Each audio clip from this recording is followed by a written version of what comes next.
Good afternoon, everybody. Great to see you here. Thanks so much for coming. Welcome to the Arthur Erickson Centennial Symposium. My name is Matthew Souls. I'm a full professor at UBC in the architecture program at the School of Architecture and Landscape Architecture, otherwise called SALA. I would like to begin by a land acknowledgement, a very important aspect of our presentation. The land on which we gather is the unceded and traditional territory of the Coast Salish people, including the territories of the Musqueam, Squamish, Stolo, and Tsleil-Waututh nations. Today's event is part of SALA's lecture series. So every year, every fall and every spring, we have an event series, a lecture series. So after today, there are 4 future events, and we're so excited that you're here. We spend a lot of time curating every year's event series. So we really encourage you to join us for the 4 events that happen after today. You can see that 3 of the 4 events in yellow are part of a kind of theme this fall on climate change. So, of course, I don't need to tell you the issue of climate change is pressing.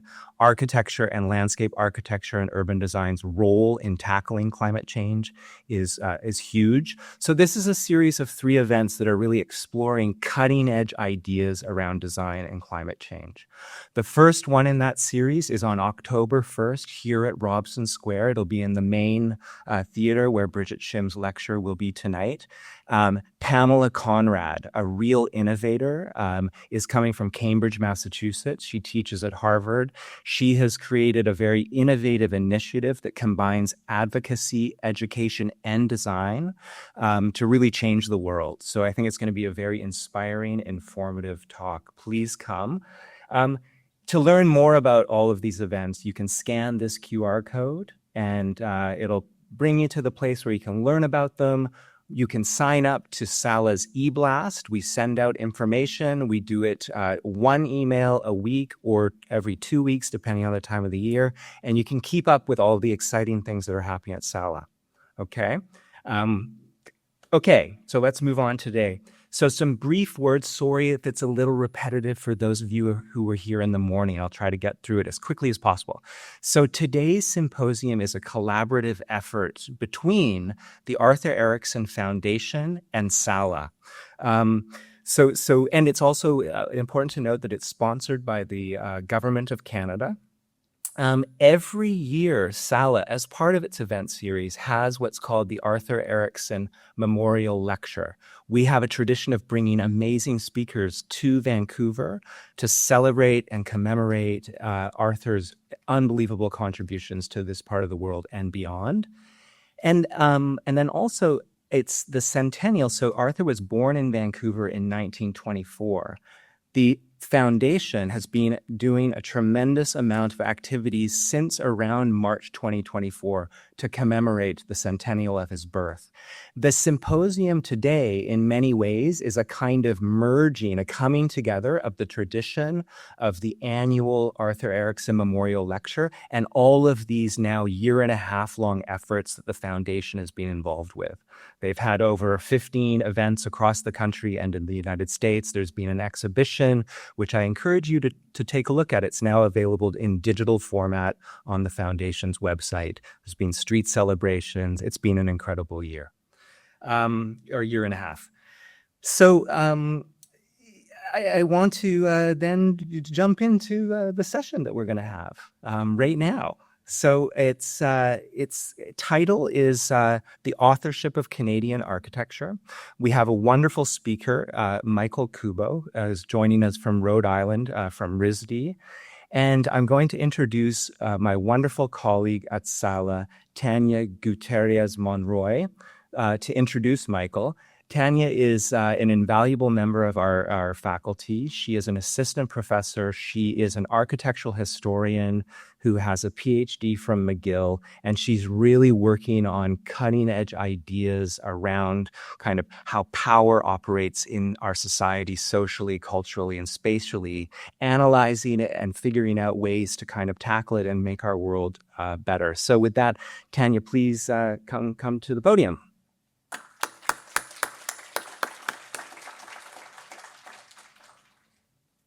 Thanks, Matthew. Hello, everyone. I am very pleased to introduce Dr. Michael Kubo. Dr. Kubo is an associate professor of architecture at RISD, the Rhode Island School of Design in the USA, in Providence, Rhode Island, USA. His work spans the fields of architectural history and theory, architectural design, publishing, and curation.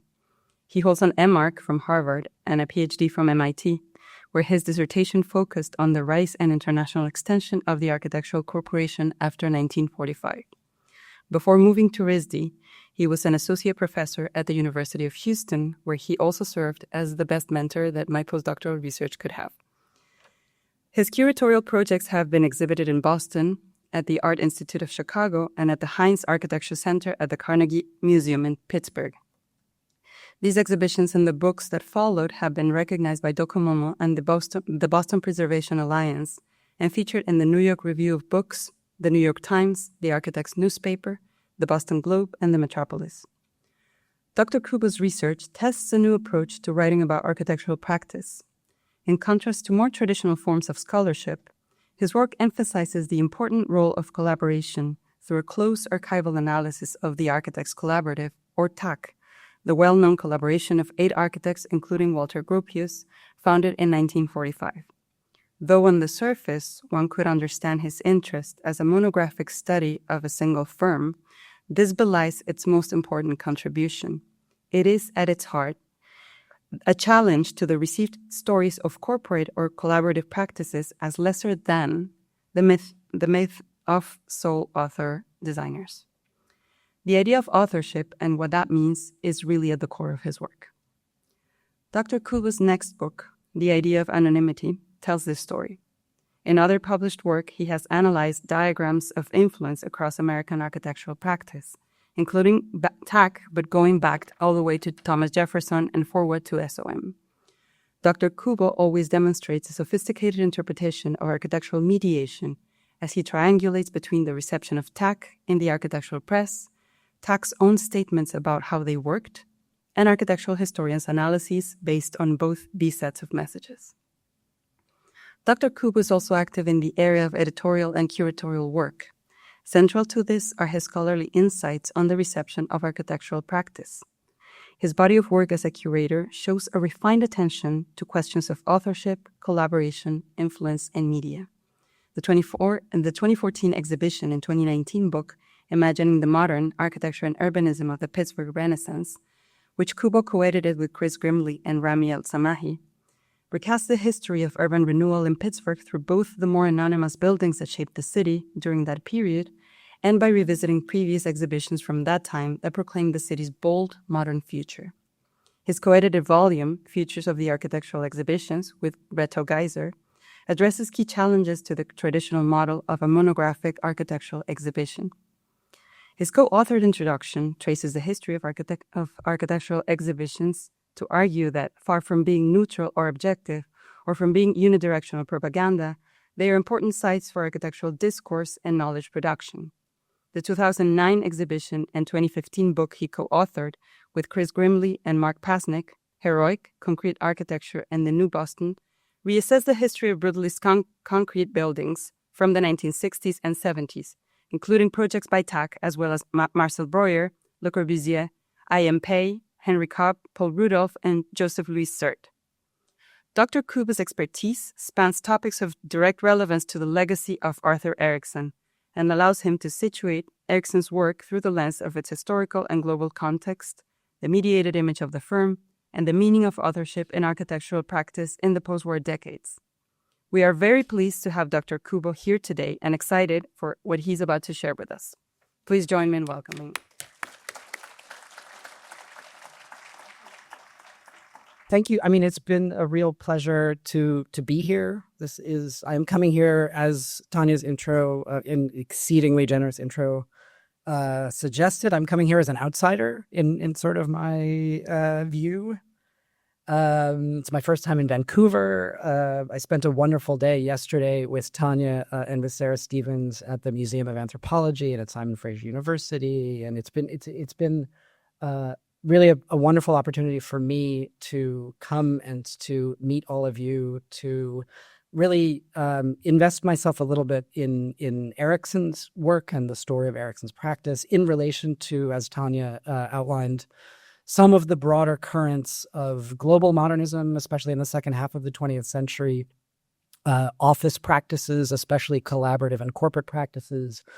And, you know, my goal here is to paint a little bit of a picture of Erickson in that global context, and really to ask a series of questions that have come up for me in thinking about Erickson's work in relation to his contemporaries, in relation to both some of the firms that sort of came before him, and firms that were operating in some of the same contexts, and to ask questions about notions of authorship, of signature, you know, production versus collaboration, questions of representation, of promotion of the work, and of the reputation and legacy of Arthur Erickson's work both then and now.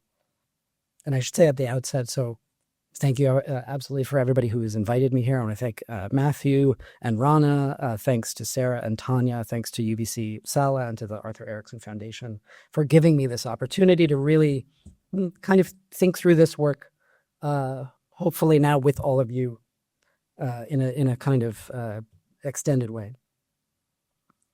So I want to start with, you know, the reason why we're all here in some sense, with the reputation sort of by acclamation of Erickson as, you know, Canada's most famous architect, Canada's greatest architect, or Canada's, you know, most prominent architect, both nationally and internationally. And to just kind of start there as, you know, the thing that immediately interested me in terms of questions of authorship, of the reception of the work.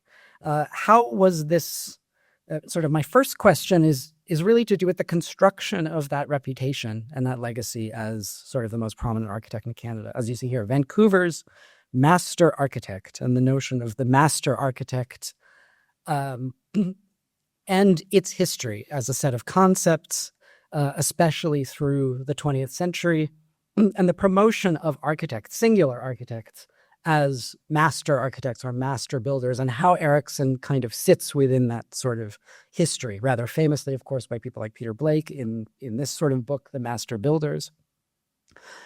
And so part of that for me is thinking about questions, terms that circulate around these sometimes difficult questions of authorship, terms like the genius, right, the signature of a kind of singular creative hand, or a term like genius that does also attach to Erickson's work in a lot of cases, right? He's often described as a genius. There are elements of his biography in which he describes sort of seeing himself, especially in his earlier years, or kind of self-styling as a genius, or of looking kind of more specifically at architects before him, particularly Frank Lloyd Wright, who certainly self-styled as a genius and was promoted as a genius in a kind of tension between something like Taliesin, what you see in the photo, that you know, shows the image of Wright at the center of a group, maybe cult is a strong word to use, but a sort of, you know, group of disciples or acolytes or kind of interpreters of his vision,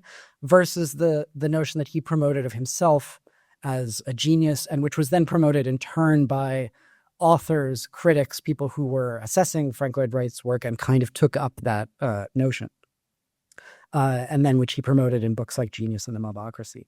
Erickson and Wright have a particular sort of relationship. Erickson, of course, famously credits his decision to pursue architecture with seeing in Fortune magazine in sometime in the 1940s, an issue of Fortune magazine that featured Taliesin West, then new Frank Lloyd Wright's Taliesin West, and then deciding, if that's what architecture is, I want to do architecture. That's what I want to do. And then later, Erickson, I think he had the idea in those years to go to Taliesin and to work with Frank Lloyd Wright. And he tells the story of going to Taliesin East, not West, meeting Frank Lloyd Wright there, spending a day there, and sort of this, there's a real sense, I think, in his biography of that's sort of the path not taken in a way. He's ultimately convinced not to, he goes back to McGill, and he is convinced by his instructors at McGill not to go work for Frank Lloyd Wright, and instead to stay at McGill, finish out the year. And he's told that he is in line for a series of travel scholarships that if he completes the year at McGill, he will receive. And indeed, he goes out on these travel scholarships, spends about the next 2 years traveling around the world, and then that becomes incredibly important to him. But he writes, and there's a quote about sort of what would have happened if he had worked for Wright. He says, "Sometimes there is a door you could have gone through that would have changed your life, and you are somehow rescued. The idea of peace and retreat at Taliesin was terribly attractive, but I believe now that you have to be in the thick of things. It might have taken years and years to recover if he had gone to work for Wright," in other words. And so I think that there's a kind of intelligence about that, what seems to me to be a recognition of the potential problems of putting yourself underneath a self-styled genius like Wright, and that might have been at odds with what ultimately were his own authorial impulses, just as Wright, I should say, chafed at the constraints of Wright's own relationship with his mentor, Louis Sullivan, which is really what the book Genius and the Modelocracy is about. It's about kind of a genius working for a genius, and the kind of relationship between the two. And this was in the period when there was a lot of hashing out kind of in architecture world and architecture discourse of these questions about group practice, team-based practice, essentially, versus the notion of the singular producer of buildings. Very famously in texts like this one, Henry Russell Hitchcock, also a biographer of Frank Lloyd Wright, in this sort of text, The Architecture of Bureaucracy and the Architecture of Genius, kind of posing these dichotomies. And so this is partly what I've been interested in, and I thought the panel this morning was extremely illuminating and fascinating for me precisely in relation to those kinds of issues. And so, it's interesting to me, for example, and here's where I have another set of questions, that the project that both made Erickson's young practice and catapulted him and his collaborator, Jeff Massey, onto a national stage was very famously an extreme exercise, a kind of heroic exercise in collaboration and coordination, both within the office and across multiple architectural offices that they were coordinating at the time. This is, of course, Simon Fraser University, their competition-winning entry, where Erickson Massey, as the winning team, was tasked, because this was the instant university. It had to be built in an incredibly short period of time from scratch. And so Erickson Massey, as the winning team, was tasked with coordinating the planning, design, and construction of this massive university campus from scratch within 2 years by a consortium of the 4 runners-up. So it was Erickson Massey leading the next 4 firms that had placed in the competition, who each staked out different portions of the work and had to coordinate them, which is kind of, amazing thing to have to undertake. And each of which was assigned one of the major components of the campus. And so there you have Massey and Erickson. And in this complex, Jeff Massey, it seems, was the organizer, and Erickson the visionary or the designer, right? And so this is from Stauch, Nicholas Stauch, Erickson's biographer. Quote, "Jeff was the administrator. He went to all meetings and coordinated scheduling, surveying, and relations among the architects and contractors. He took the brunt of the criticism. Arthur, who hated meetings," and this will come back later, "focused on design materials and the architectural language of the buildings," end quote. And years later, Erickson openly described a similar structure at his firm after Massey and Erickson split, Arthur Erickson Architects, particularly with regard to gaining and conducting business around the firm's international commissions versus his desired role that he tried to stay in as a designer. And he's talking about kind of client relations here also. So this is Erickson, this is a quote. All this, the kind of building of the office and these commissions, has required years of intensive negotiations, but I have kept out of all that. I don't want to go to meetings, and I have no involvement until we start designing. I hardly know who works for me. It is a great disadvantage to a client, I suppose, that I'm not running the office or deciding who's employed, but each office has to be effective as a team. And this was trust was raised in the morning panel. My offices consult me on projects as much as possible, and I'm involved in all the design. That's what I enjoy. That's why I'm in it. That's why I'm hired. That's why clients want to hire him, is because of his design ability. And so there's a tension here, I think, between the image of Erickson as a singular author and, let's say, a perceived utility of that image, especially in gaining commissions, through this notion, and the collaborative nature of the office that's already been described. For his part, Erickson acknowledged this tension, and I think this is a typical kind of reciprocal relation in, for example, the Architects Collaborative with Walter Gropius versus the collaborative nature of the firm. And in other cases where there's often a very well-known singular person at the head of a larger group of people, where sort of each acknowledges the other in some fashion. So this is Erickson again. Quote, even before I set up my own firm, this is the introduction to his 1988 book.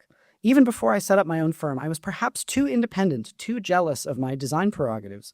Those who are skeptical that one man could produce this body of work can take satisfaction in the back of the book, along with those who want to know how an architect really works. There you will find a list of project credits. Without the determination, sound instincts, and solid talents of these colleagues, my ideas would have all remained feeble sketches. But at the same time, Stauch in his biography quotes Eva in describing the office as consisting of, quote, 100 underlings who keep up the appearance that Erickson does it all, end quote. Right? So there's a kind of back and forth. This gets us, I think, into the complex subject of Erickson's claims of authorship over particular projects of the office, and conversely of his apparent habit of disowning certain projects, taking his name or his firm's name off of them, renouncing authorship, in other words, over commissions that were not realized according to Erickson's designs, or over which his office did not have sufficient control in their execution at later design stages. This is the case, for example, with the Al Sawaber housing development in Kuwait, to which I will return at the end of the talk in a lot more detail. Okay, Canada's master architect. So one project, I think very significantly, for which Erickson does not do that, does not renounce authorship, but actually claims it for something that's ultimately realized by other architects, is this one, the Canadian Pavilion at Expo 67 in Montreal, where Erickson, all the way through, claims authorship over the initial design scheme, which then was sort of modified and then ultimately realized by others, but for which he feels it's important to kind of stake a claim over the ownership. Unlike other projects where the reverse takes place. And I think that that's significant in a way that it speaks to the primacy of this kind of commission in Canada at Expo 67 in Montreal for a then still young practice, kind of not, growing, let's say, practice with ambitions to more, in staking out a name for themselves, essentially. And specifically a name for themselves as part of the notion of Canadian architecture and Canadian identity. And so this is kind of what I want to dwell on in the second part of this, which is the relationship of these notions, of the notion of Canada, or sort of Canadian architecture, to this construction of the image of Erickson as a master architect. And so to quote from this Time magazine profile from 1972, the author wrote, Arthur Erickson has been showered with more acclaim and awards than any other Canadian architect before him.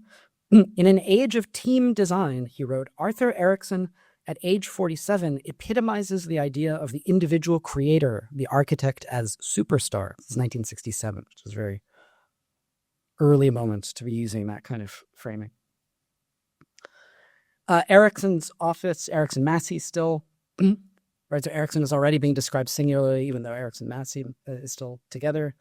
Of course, designed their own pavilion, separate from the Canadian pavilion, but sort of part of the Canadian representation, Man and His Community, and a second pavilion kind of right next to it, Man and His Health, in wood frame construction. And there were a set of arguments about timber in relation to kind of Canadian identity and sort of Canadianness that I won't go into terribly much, other than as a bridge to this project. So what I want to look at here is the construction in a way of this very strong affiliation between Arthur Erickson and his national, increasingly international reputation, and Canada and Canadianness, Canadian identity, right? This is consolidated through a series of corporate governmental projects and things like these expo pavilions, kind of, piece by piece, including, for example, Macmillan Bloedel, now known, of course, as Arthur Erickson Place,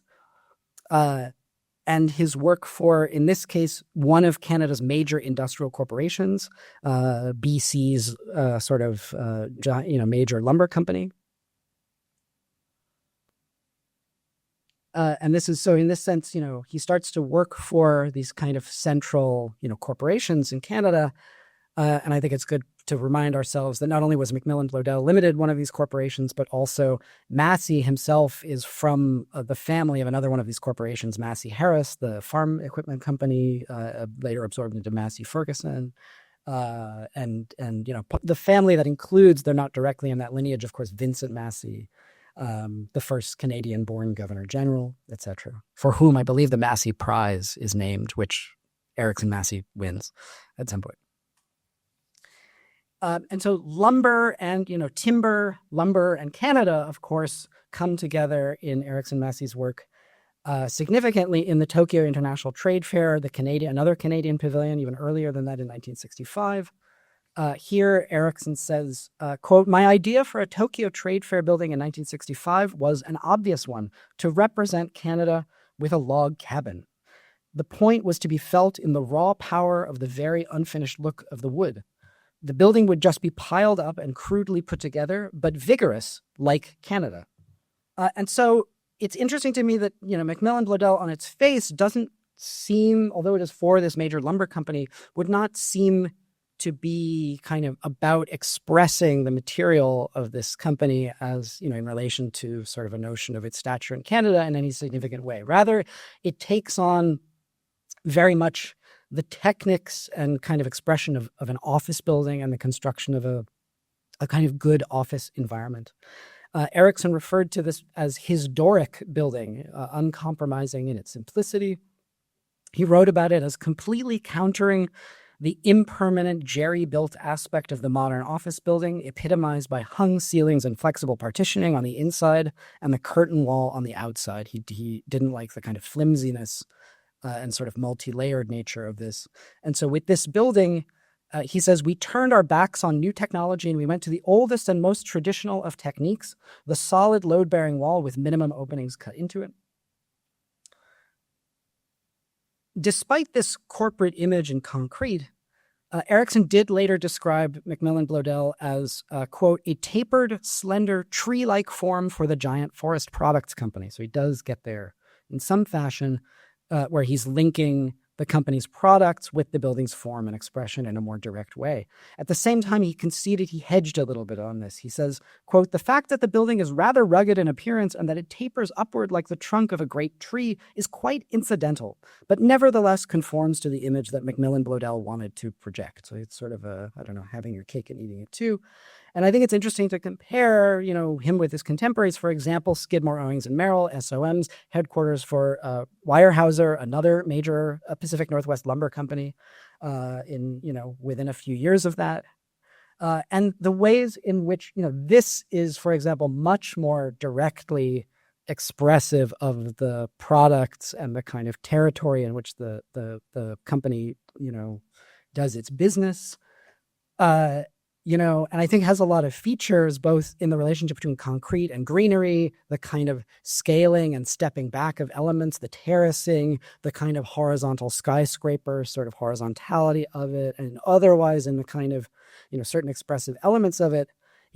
I feel like if you showed me these two buildings and I didn't know who had done them, I might have said that this was the SOM building and this was the Arthur Erickson building. They're interestingly sort of the opposite way of what you would think.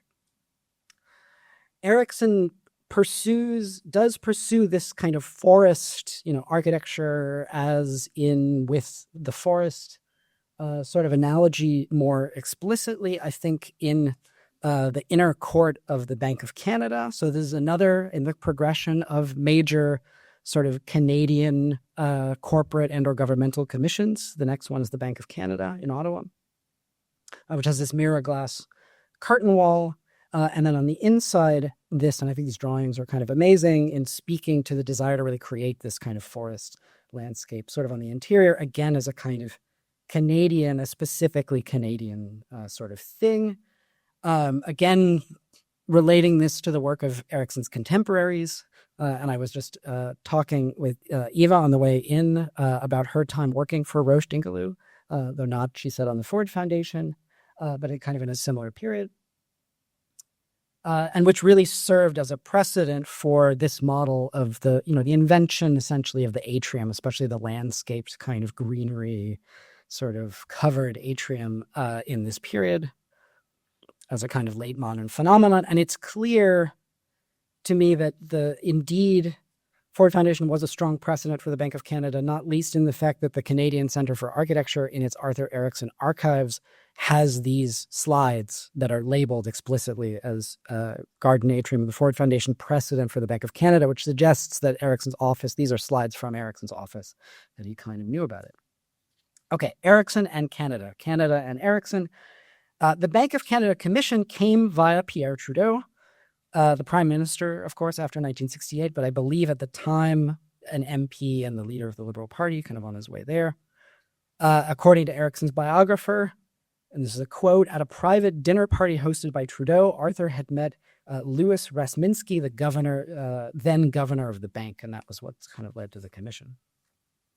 Erickson and Trudeau, of course, were famously close and had a decades-long friendship. This is the two of them touring the Museum of Anthropology in 1976.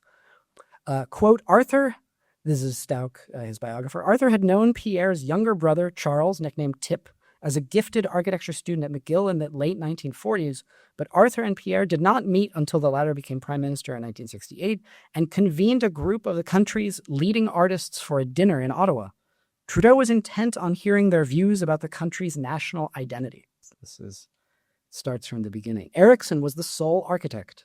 The gesture of a politician turning to artists for advice seemed extraordinary, and Arthur's meeting with Trudeau was one of instant rapport.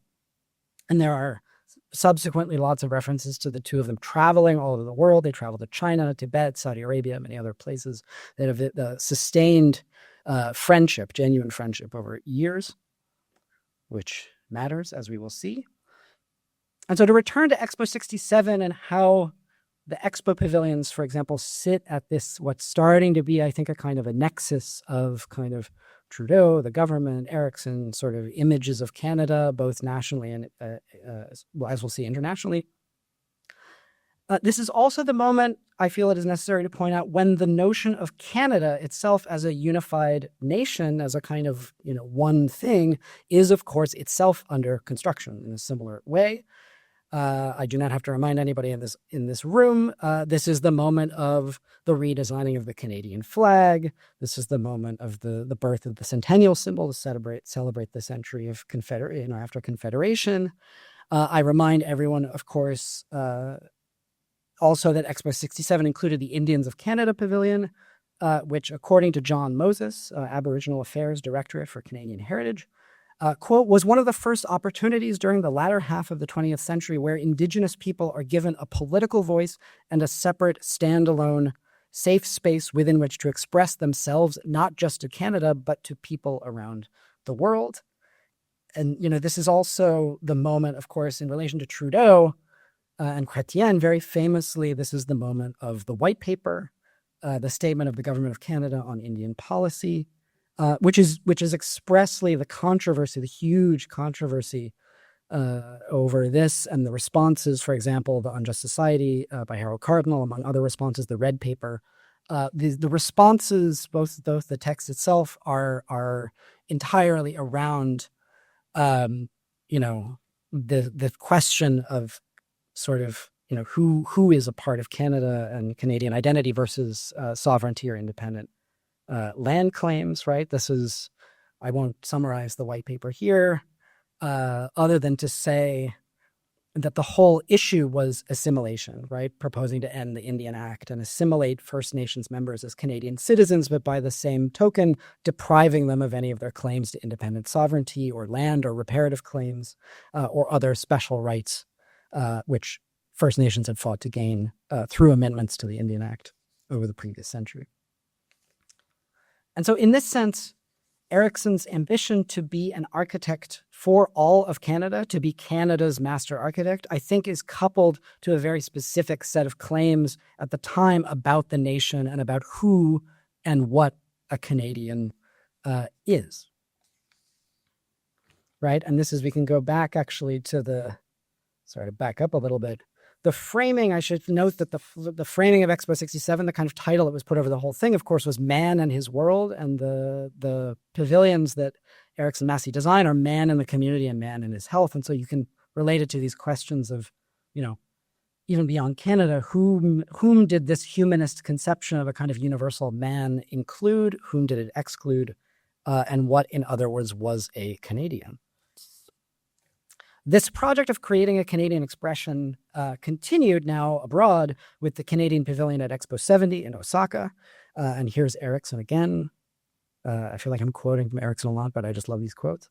Quote, again, I faced the problem of representing Canada and at the same time capturing the attention of the mainly Japanese audience.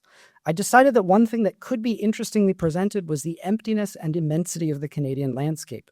I expressed this quality in very large, simple forms, 4 sections of a pyramid pulled apart to open a central court, abstractions of our landscape in size, emptiness, and simplicity. So again, sort of architecture trying to sort of evoke or mimic certain features of the Canadian landscape. This desire to create a feeling of emptiness, immensity, and infinitude, Erickson wrote, also produced this project of the mirror glass. Erickson wrote, it inspired me to sheathe the whole pavilion in mirrors. Its forms, now mountains of ice, would still work, and the mirror surface would bring down the sky. The sheathing gave a completely new meaning to the structure as something responsive to everything around it, so receptive that the building itself might vanish. To accomplish this, there could be no edge to the building, which meant that the mirror had to be detailed so that it merged with the sky. That one detail was the key to the whole thing. And that project of kind of an ever-changing kind of series of fleeting effects that conveyed a kind of, you know, sort of infinity of changes, of course, continues on the interior, sort of in the middle of this court, with these revolving pavilion spinners by Gordon Smith. And then these are, the Canadian Pavilion is very often on the cover of major architectural magazines in North America and in Europe in this period. And so there's something about its image was able to carry the image of Expo 70 at large in all of these reviews, Architectural Review and Architectural Record. And to kind of leap out of Erickson's specific history for a second, again, we can put this interest in mirror glass kind of more broadly within a great deal of interest among architects at the time in mirror glass. This is what's often described as late modern architecture. That's summarized in things like this. This is the Museum of Modern Art, MoMA, in New York. In 1979, in their exhibition and catalog, Transformations in Modern Architecture, where they have a section on glass skins, on the kind of fetishizing of interest in mirror glass skins. And sure enough, as you would expect, Erickson's both Expo 70 and Thompson Hall are part of that kind of menagerie of examples at the time. And this, I had to throw this in after seeing this building yesterday, kind of fleetingly from the cab. I just thought, you know, here's a building in Vancouver for the kind of same vintage in mirror glass. But that was featured in one of these ads for all of these increasingly elaborate techniques of mirror glass curtain walls in this period. Yeah. The representation of Canada abroad through architecture was, of course, also the central imperative of the Canadian Chancery in Washington, D.C., on a prominent site steps away from the U.S. Capitol and the National Mall. I should say I had the privilege of walking by this building pretty much every day for about 2 years when I was at the National Gallery of Art in Washington. And this was the moment of working on the Canadian Chancery was, I think, the moment when this nexus that I've tried to lay out of Erickson, Trudeau, and the image of Canada internationally now famously came to a head publicly and very controversially. Again, I am sure everyone in this room is quite familiar with the story, but I will dwell on it a little bit because I think it speaks to these issues. The commission to design the chancery had been awarded to Erickson's office essentially directly and personally by Trudeau, by fiat, as it were. This was revealed in 1982 to great public scandal. And again, quoting Erickson's biographer at length, who describes it. A panel of civil servants and architects had met to examine some 300 applications for the commission and had narrowed the candidates down to a list of 11, which included Arthur, and then to a choice of 4, among which he no longer figured. He wasn't in the last list of 4.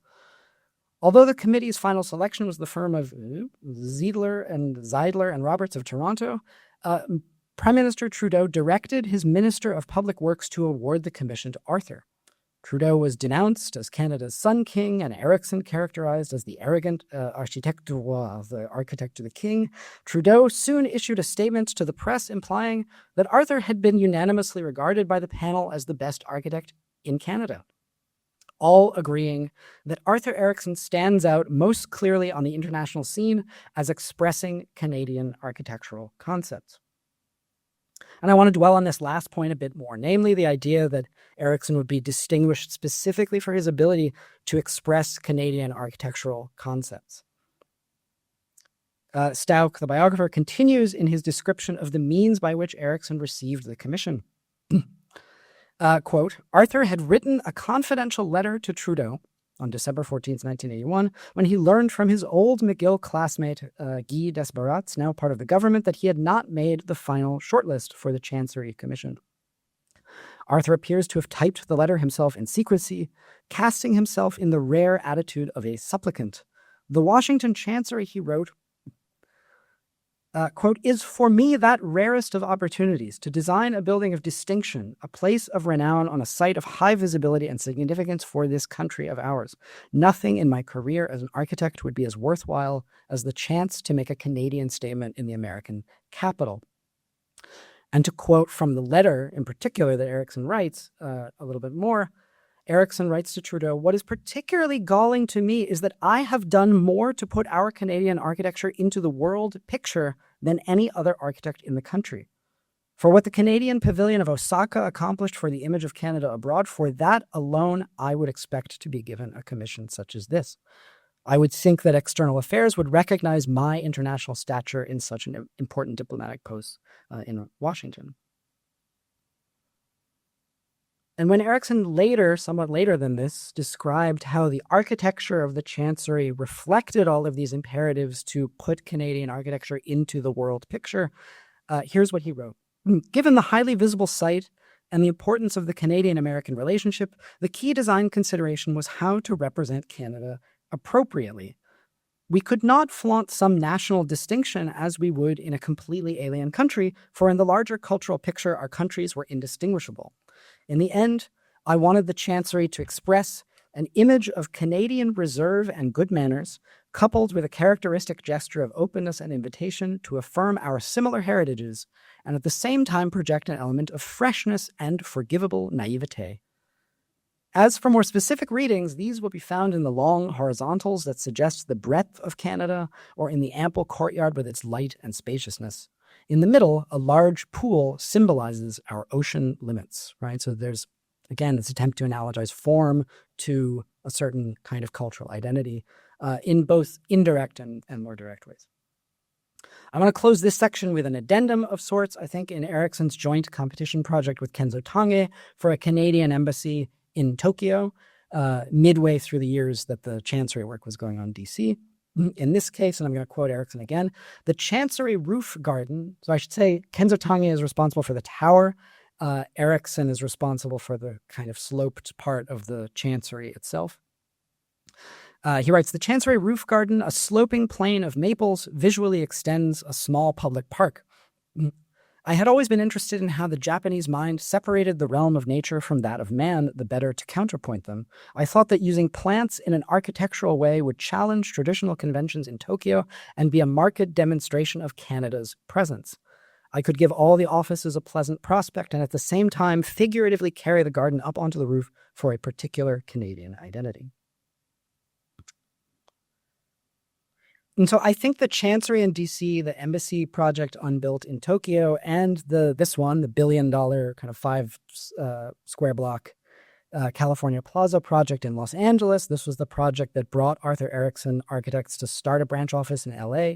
I think these projects all give us a lens into Erickson's ambitions to international practice by this time and as that developed in the 1970s and 1980s.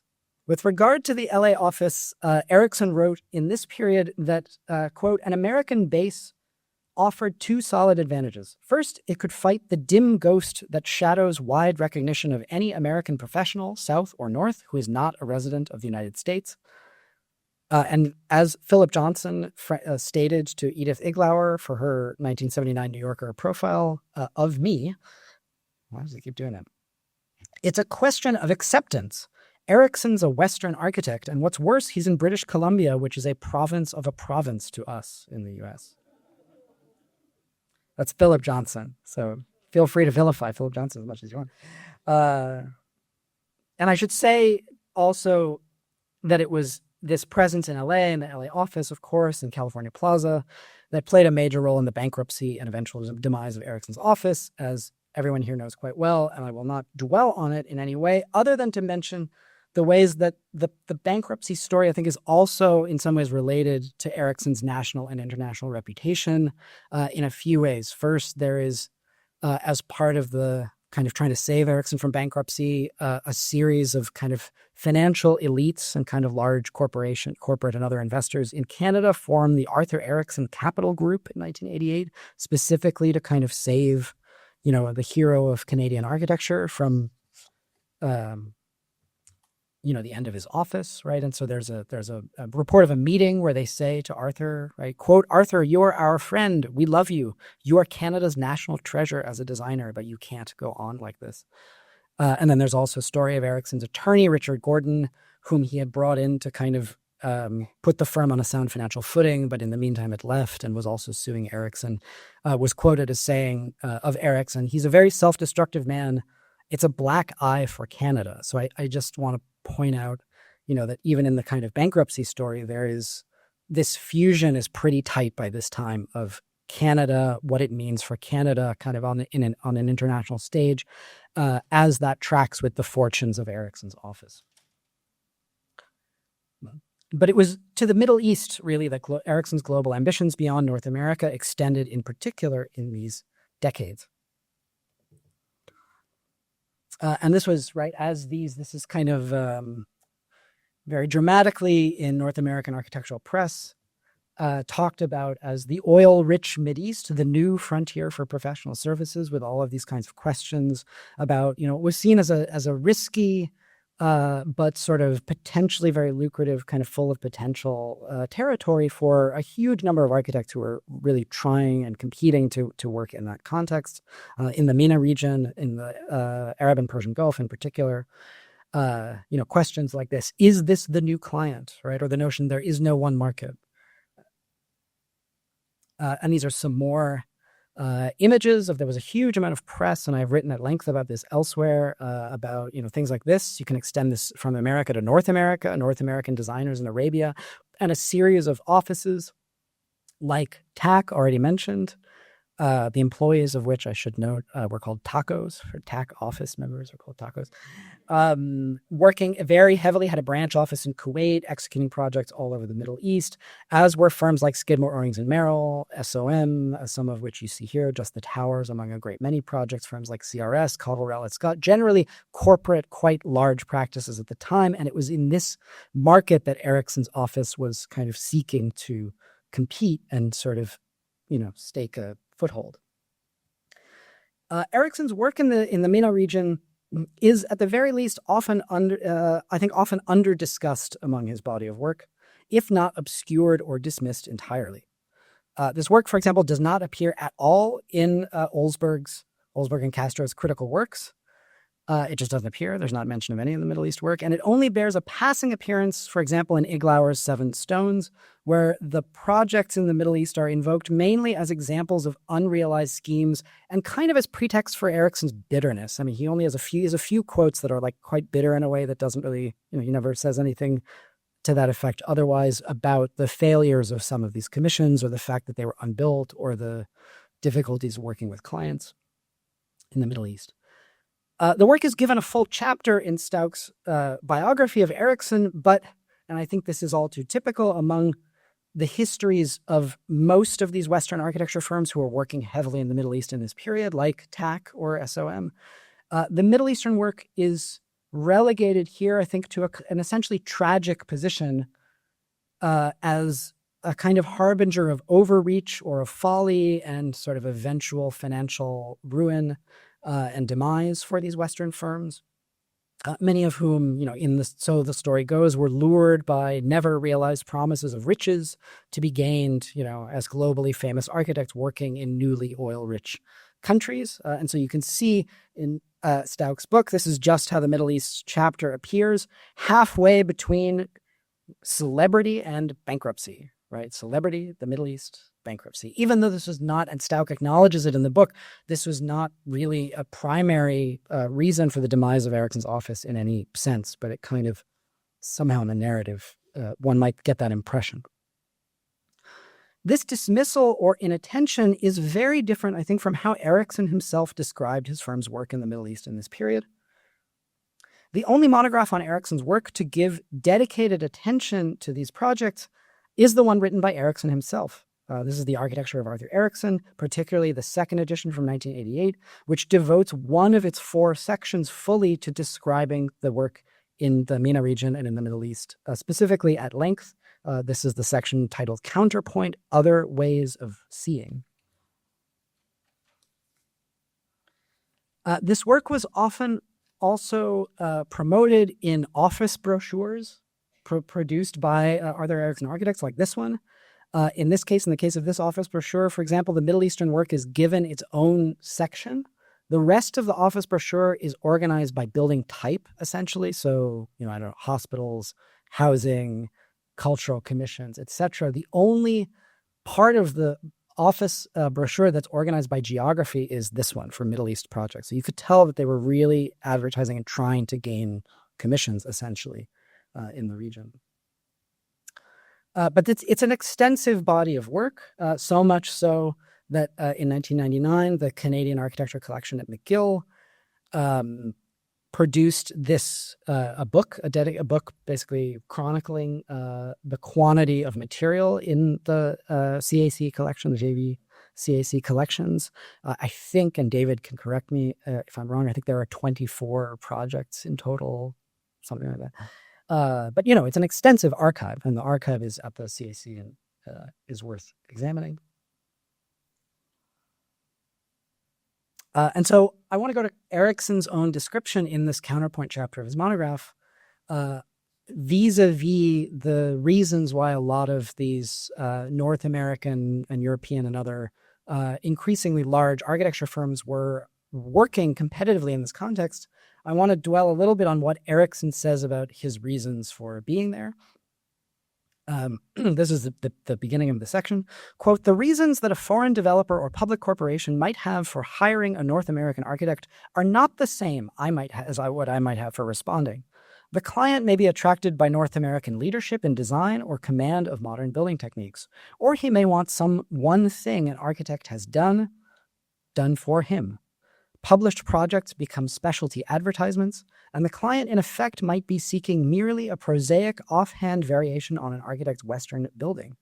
For myself, on the other hand, while the opportunity to work abroad is undeniably a call to my inherently restless nature, given that foreign commissions are scarce, grueling to serve and financially extremely risky, how can they be rational business choices? The deeper appeal lies in the match of creative wits with an utterly different physical and cultural environment." And so, he says essentially he's there, this is right, he's pursued his muse through these contexts, that he's there because of what it means for him to have to think very differently about work. But at the same time, he was not blind to the potential economic benefits. And elsewhere in the text, he says, opening up a new field of prospects in the Middle East fit well with a business strategy that grew out of my experience with Canada's regional economies. When it was busy in the West, it was slack in the East, and vice versa. The only way I could guarantee a steady flow of sustaining projects was by having an office in each. And this was, again, very, very common for firms like TAC or SOM or CRS. And so I think there were authorial and business interests that were kind of bound together in a reciprocal loop for Erickson. The entry point for Erickson's office in Kuwait and Saudi Arabia was through Erickson's travels to the Middle East, first as a student, then with his partner, and later with Pierre Trudeau. According to his biographer, in February 1967, he traveled to the Middle East to share the experience with Francisco, his partner, and shortly afterwards he sent for a list of government projects he might compete for. Before the year was out, he had submitted a proposal for the university city of Riyadh in Saudi Arabia. This was followed in March 1968 by a series of letters that went through the Canadian embassy in Beirut, exploring the possibility of a contract to build Kuwait University, or KU. And in pursuing these university commissions in Kuwait and Riyadh, Erickson's calling card was Simon Fraser University, the success of which he claimed had in fact originated in the Middle East, that's a quote, by being modeled in large part on Al-Azhar Mosque in Cairo, site of possibly the world's oldest university. For Erickson, Al-Azhar served as a model of, quote, a philosophy of education in which all knowledge was related and all its seekers were members of one community, end quote. And Al-Azhar had figured even earlier already in Erickson's thesis as an architecture student at McGill, which was focused on university architecture. And he later described it this way. He said, the broad, non-directional space of Cairo's Al-Azhar University Mosque, where students, merchants, and beggars sat or lay on the carpeted floors, listening, praying, reading, or just sleeping, served as a model not just for Simon Fraser, but also at Lethbridge University as well, for the notion of a kind of unified campus that was not making distinctions between different academic programs. Kuwait University never happens, nor does the university in Riyadh, but he proposes two others. Later, King Abdulaziz University in Jeddah and the Islamic University of Medina at Al-Madina in Saudi Arabia. Like other architects who sought to practice in the MENA region in this period, Erickson developed his own kind of generalized universal theory, quite a personal theory of Arab architecture, that tended to subsume differences among its many different geographies or caliphates, time periods, etc., which was quite unlike, I should say, the nuanced chronological and contextual theory of the Western architectural tradition that he had sought to develop during his travels as a student, where he kind of goes in reverse chronological order from the Levant to the Mediterranean and to Northern Europe, specifically in that order. And so in Erickson's conception, all Arab architecture, kind of full stop, was based on an abstract language of pure form and geometry, and on an architecture of solid walls as the essential structure of the Middle East, as defenses against the desert and as creators of privacy, particularly in dwellings. Structures that did not conform with this theory, even a canonical Islamic masterwork like the Alhambra, he regarded as luxurious and decadent because in this case, its exterior did not highlight essential forms like the square, the octagon, and the circle. And I think you can see in Erickson's later work here some of this theory kind of being actuated. These cultural and regional theories would inform the work of Erickson's office in one of the primary territories in the Middle East for the work of foreign architects in this period by the end of the 1970s. This is in Iraq and specifically in Baghdad under Saddam Hussein in this period, 1979 to 1983. Here, Erickson formed part of a second boom of North American and European architects gaining major international commissions in Baghdad and elsewhere. In Iraq, this is Erickson's project, which we'll see in a moment, is a redevelopment, this Abu Nawas Conservation Development Project, but it's in the context of many other major redevelopment projects. For example, this is Khulafa Street. This is TAC, this is the Architects Collaborative spearheading this. Arab, Test, lots of other firms that are staking out, pretty large portions of the city that are being given these commissions, redevelopment commissions by the government. This formed, I've described it as the second wave of development. It followed a first wave of involvement of North American and European architects in modernization projects for a newly oil-rich Iraq after the 1950s, including work by Frank Lloyd Wright, the Architects Collaborative, or TAC, and unbuilt proposals by Alvar Aalto, Le Corbusier, Gio Ponti, Willem Dudok, and many others. And so by the time of the second building boom, when Erickson arrives under Saddam Hussein, these architects are working in a context of state planning, kind of state-led planning and architecture firms from socialist countries on the one hand, and of ongoing work from the previous booms like Tax University of Baghdad. Here is Abu Nawas. I won't go into it in a ton of detail. It's a redevelopment proposal that has kind of a waterfront, like a corniche, with a series of what were described as pleasure gardens, kind of, public gardens with sort of major civic buildings, and then a kind of urban redevelopment that sort of lies behind it. Here you can see something of the character of this. One of the things that's interesting for me about this scheme is that there were two alternate schemes that were somewhat more fanciful, one of which proposed essentially enclosing or sort of redesigning the central street, Abu Nawas Street, as a river, essentially, or as a kind of canal, and then basically making this into a kind of large kind of landscaped island. And then a second kind of even more fanciful proposal that would have had an island with a kind of, civic kind of cultural buildings in the center, but that included a bridge that would have gone across to Saddam's palace in the green zone. And Erickson said that this scheme, the water garden scheme, the one on the left, for example, was bolder after President Saddam Hussein's suggestion to follow the 8th century example of Caliph al-Mansur, the founder of modern Baghdad. This is the round city of al-Mansur. In a tumultuous time for his country, the president wished to remind the citizens of their golden age, which was commonly regarded as that. I needed little encouragement. And so it's in this sense that I think Erickson, again, we can relate back to people like Frank Lloyd Wright. Frank Lloyd Wright made exactly the same allusions and references in Baghdad in his plan for Greater Baghdad, circa 1957. Rounded forms, islands, sort of civic islands with public landscape spaces and major civic buildings. Erickson was well aware of Wright's scheme and said that specifically, that he was quite interested in it as well. And just to kind of bring the point home about the context in which he was working, this is an international conference on architecture that was specifically centered on the Abu Nawas kind of redevelopment, where there's Erickson presenting, there's Saddam, there's Rifat Chadirji, the planner for the city of Baghdad, who had been imprisoned and was pulled out of prison by Saddam, sort of, working in this context. And these kind of orientalizing references to the kind of glories of the round city of al-Mansur, etc., the Abbasid period was very much sort of propagated by Saddam Hussein himself. All right, I will try to speed up, I guess, just to get to the last part quickly to have more time for the Q&A. But I want to point out that this sort of somewhat uncomfortable position of Erickson's office vis-a-vis their clients, let's say their government clients, working in some of these national contexts, is also, I think, reflected in the way that he advertised or even described some of the projects that he does subsequently in Saudi Arabia. Saudi Arabia he describes as the prized client, but difficult to obtain for a relatively unknown architect without a corporation behind him. For example, this one, the Ministry of Air Defense Headquarters,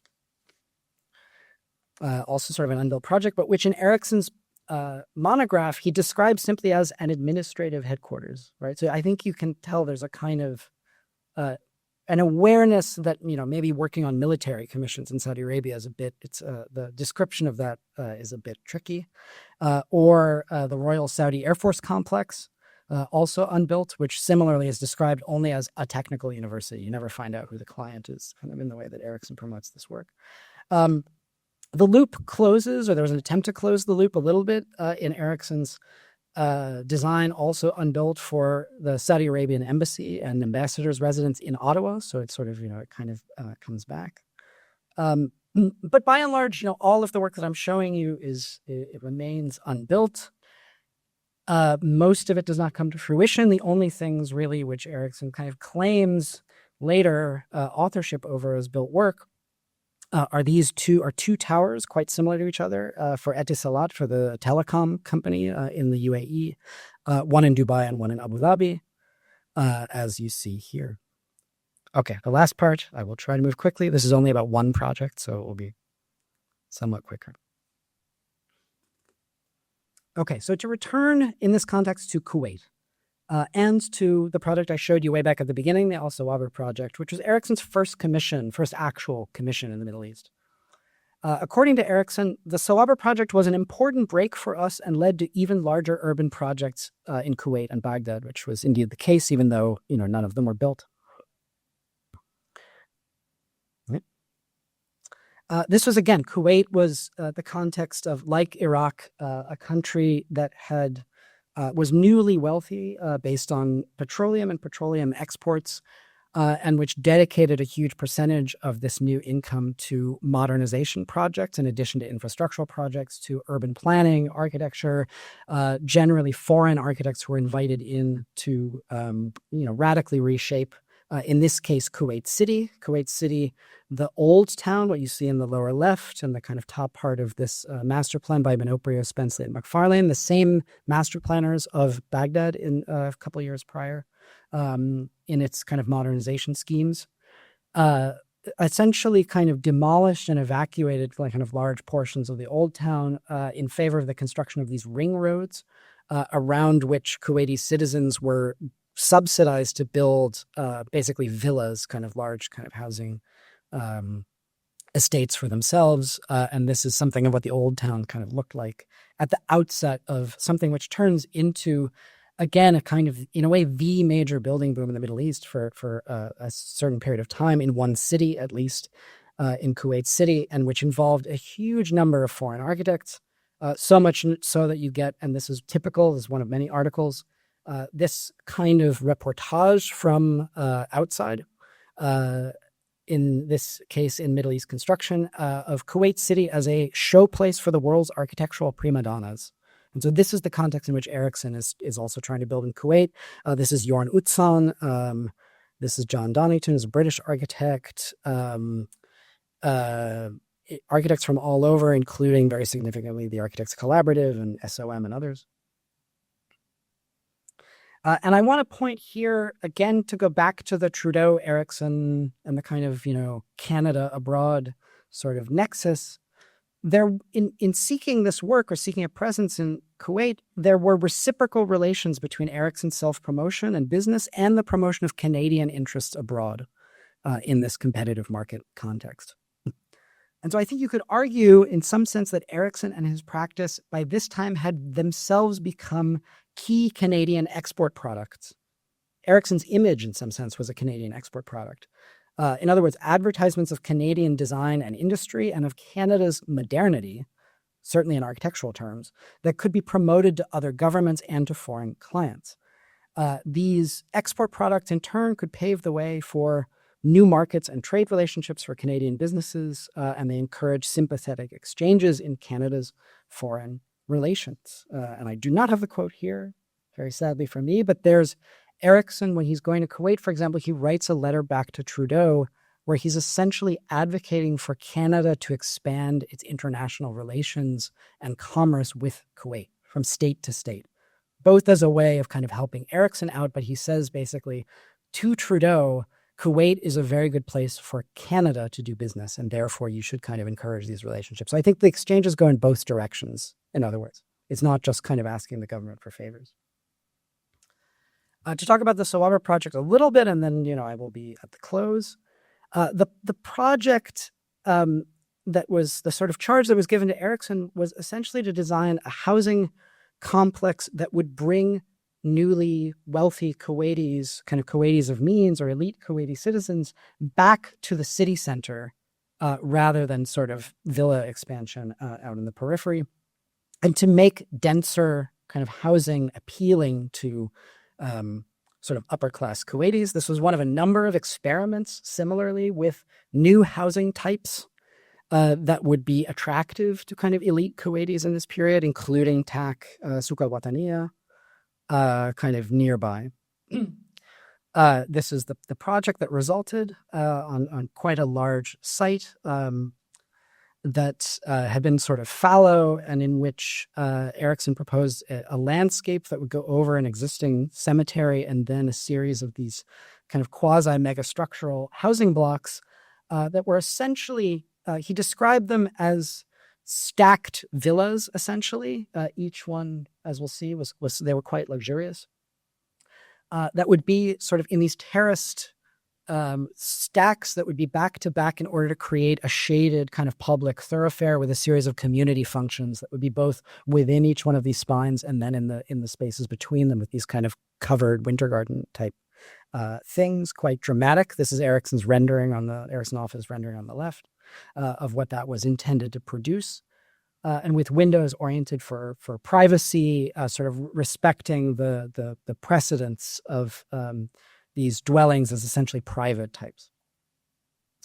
And in this, of course, this kind of A-frame, sort of quasi-megastructural A-frame, of course, had lots of precedents that Erickson, I think, was drawing on. Kenzo Tange, his sort of famous project for Boston Harbor, done while he was teaching at MIT with MIT students in 1952. Contemporaneous examples like the Golden Mile complex in Singapore that was also sort of meant to be a prototype for larger kind of megastructural expansive ambitions for Singapore. But then, of course, closer to hand for Erickson, precedents like Safdie's Habitat 67, especially the first scheme, the original scheme, not even beyond what was built, that was very much in line with this. And Erickson extended the prototype or the attempt later past Al Sawaber in the Medina Hotel project in Saudi Arabia, where it's kind of simplified and the top part of the units kind of touch to create like a kind of full megastructure kind of in miniature. As I said, this was the target market for this were upper class, basically Kuwaitis, who were being given subsidies or supported quite generously by the state, still are, if you're a citizen. And so they were, the typical apartment size, for example, was for a typical, what he decided or writes in the report as a typical Kuwaiti family size of 2 adults, 3 children, and a maid, who are all living in this kind of situation. So they're quite big. You can see from the rendering, I mean, they're very luxurious, right? So it was meant to kind of provide an entirely new image for this sort of housing. Okay, so what happened to Al Sawaber? So this is Erickson's description. In the Middle East, much is projected, much less realized.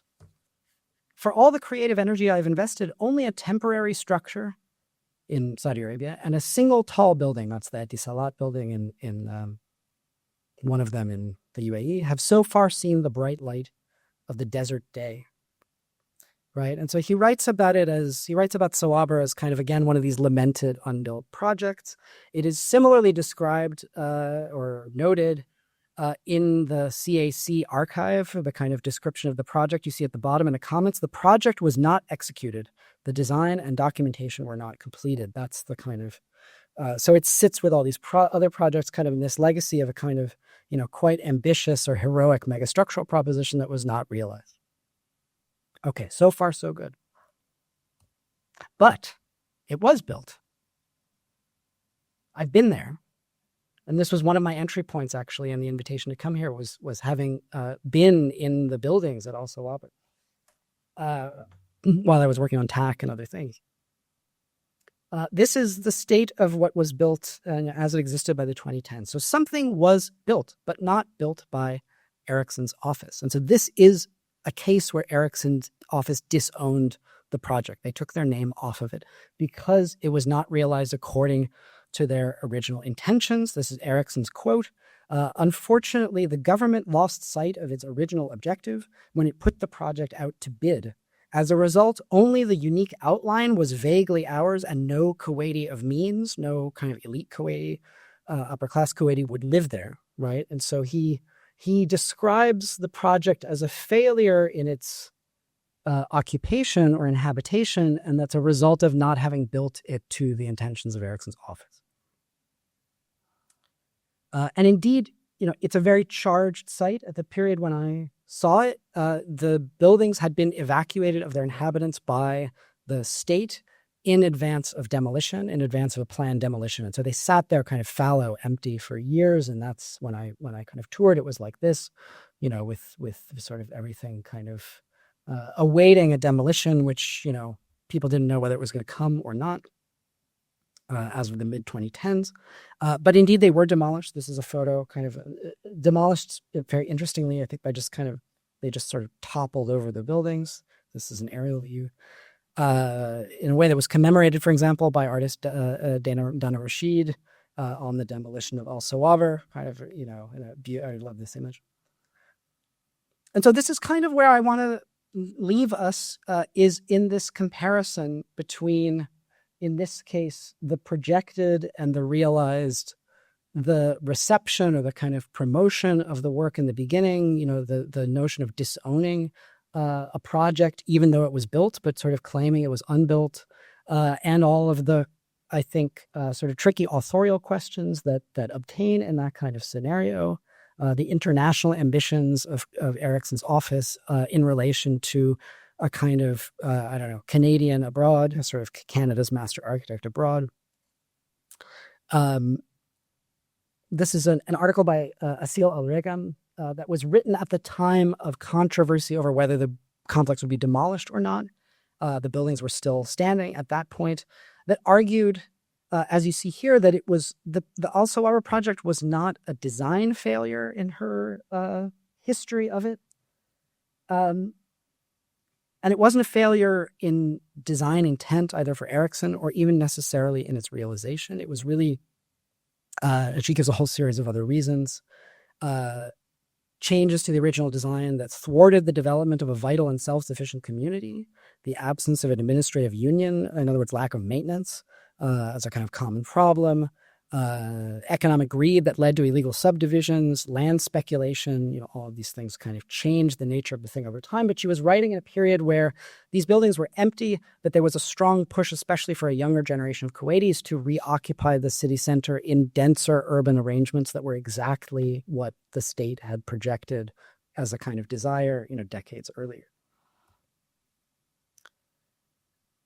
And so this is, I think, a good kind of place to leave it in this, the tensions that you can read out of a project like this, where in some sense for me, all of these things come home to roost in terms of these tensions in authorship, in international practice, and ultimately in the legacy of work that Erickson produced and that we are thinking about today. Thank you. Thank you so much for that lecture. I don't know if you read my 2016 piece in Architectural Review about the Baghdad project that was unbuilt. There was a lot of wonderful input from Alan Bell. And since then, I've been back many times. I go several times a year to Baghdad, and parts of it are being kind of, some tiny aspect of the landscape architecture is sort of being implemented. Muafaq Al-Tayyi, who was working for the mayor's office at the time, is holding a torch for it and hoping some enlightened developer will pick up the scheme again. But I've never been to Kuwait, so I just found that so poignant and so striking. And I guess my question to you is just, were there other examples that you didn't have a chance to get into in the presentation of designs that were kind of bastardized, or that were like small inklings or remnants of in the Middle East especially? Thank you. And it's so my situation is the reverse. I've been to Kuwait, quite a bit, back and forth over the years, but I've not been to Baghdad. I've tried to get there. And so maybe we should think about ways of getting there. It's the only, Al Sawaber is the only case of the Erickson projects that I know of something which was built in some form, but which was described kind of outside of that context as if it were unbuilt. But I think what you're drawing out, both in the work in Baghdad and in a project like this, is the way in which, we think of these works as belonging to the past, but they're not entirely past the past projects. There are ways that they sort of get revived, or pieces of them. There are people who are holding the torch still for these projects.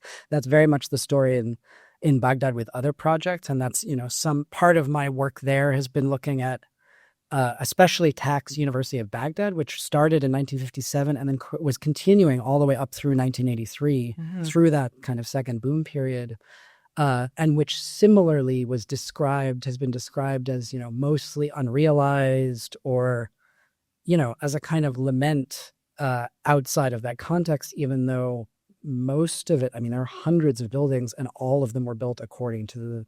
And it was bombed too. It was bombed, and it was, these things that have extremely complex histories. And so that would have been another way of navigating, I think, the same work, or really the work of any architect of similar stature, I think, would be in that interplay between the arguments and presentation that those offices made of their own work versus the actual inhabitation and kind of forms of life that obtain around them. Thank you. That got realized, but he always described, this is the towers, the Etisalat buildings. These two, but so he describes these always as these are the only things that got built, right? So he was happy to describe them that way. For me, maybe architecturally, the less said about these particular buildings, the better. So it's interesting that he's fine conceding the completion of these buildings, but not something like Al Sawaber. And I think other people in the room probably have more to say about how much he was disowning or otherwise disavowing projects and that kind of authorial tension outside of the Middle East. Thank you very much. I learned a pile, especially about the Middle Eastern projects here today. Thank you for that. A quick, simple question, then a tough one. The simple question is, when I was in Kuwait for a Aga Khan seminar, I was taken to the Ministry of Petroleum Tower, and everyone on the tour, locals, attributed it to Arthur Erickson. You do not mention it. Is it an Erickson tower or not? I can speak to that because I was very much involved in both the Ministry of Petroleum Tower in Kuwait and the Sawaber and Ebn Was that you just seen. So the Ministry of Petroleum is now at the McGill Center, where they hold Arthur's Middle East work, one of his 3 archives. It's now there, but was added to the collection beyond when the publication that you showed was done. So, but yeah, it's an interesting case. It was done in association with a Kuwait firm, and do you know the Kuwait firm left the Erickson name off the Arabic of the construction sign on the property. The Erickson name was there in English, and certainly it was an Erickson concept for absolutely sure. And later stages of work were done in the local firms. So that would be it. So that would be a second. Example of it. Do you know which Kuwaiti firm was it? PACE or KEO or SSH, or which Kuwaiti firm was it that they were? Oh, it's a firm called, it goes by its initials, SSH, so it's Al Mazouk and Abi Hanna. So it was one of the 3 big firms in Kuwait. Right. And Arthur's bankruptcy happened, the process of 20 years from when we were shortlisted to when the building actually was ready for occupancy. And in the course of that, Arthur went bankrupt. We had to rework the arrangement with the local firm. Invented and to work with a partner. Characteristic of a lot of the different things. Yeah. Thank you. Thank you very much.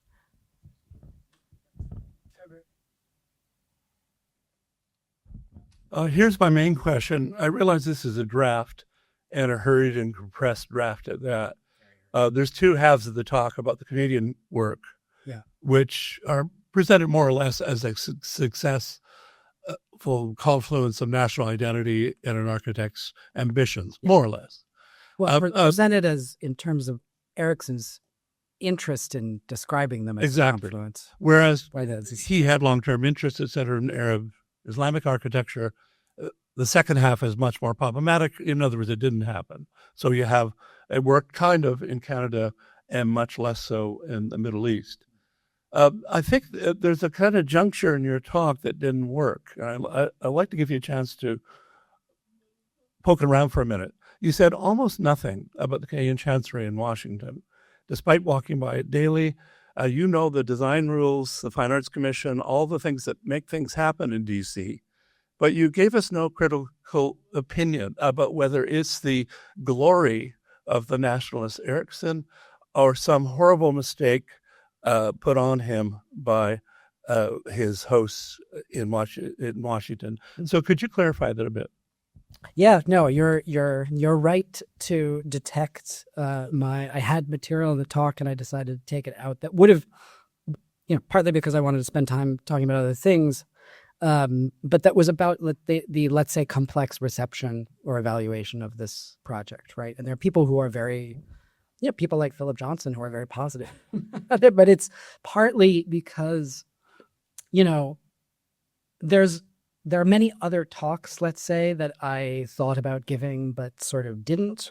For example, having been a co-author of a book about concrete architecture, which we call heroic, but is more commonly understood as brutalist. Right? I've not talked about concrete. I've not talked about concrete in relation with landscape. I have not talked about Cornelia Hahn Oberlander and the collaboration with Oberlander's practice. But I've also, I've not wanted to talk in this sequence of things about style and especially the claims around Erickson's work vis-a-vis, let's say, modernism and postmodernism, right? And the Chancery, and I think the complex reception around it and the adjudications of its success or lack of success perceived in both cases really would get you straight into that zone, right? That it's kind of, Erickson has lots of quotes and things where he is on record as sort of having his misgivings about a lot of what sort of went under the rubric of postmodernist discourse, right? He talks about the Portland building entering the competition and sort of knowing that he was probably going to lose because that was what was current, and he didn't really, he sort of tried to engage with those things and didn't. But, there are many obvious ways in which the Chancery is his moment of engagement, let's say.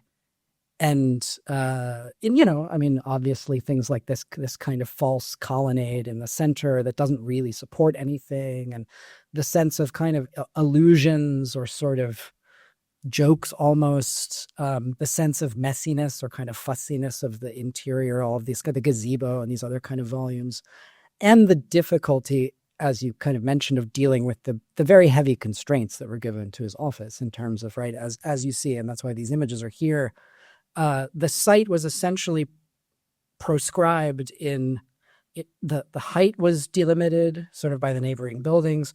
It had to fill all the kind of corners and the sides, and that's somewhat sort of what generates this sort of flying kind of, this kind of frame inside of which is all this kind of stuff that's it's a bit sort of, it's certainly regarded by a lot of people as, in the write-ups of it immediately afterwards, as kind of overwrought and fussy. But because, I had a kind of through line that I wanted to stick to, which was really about Erickson's claims, other claims, and things that really were about this kind of increasing affiliation, let's say, between notions of Canada, Canadianness, Canadian identity, and Erickson's practice as they kind of moved with each other, that it became most interesting to me to see what arguments were being made in that regard around this project, rather than kind of evaluating it architecturally. But, yeah. Thank you.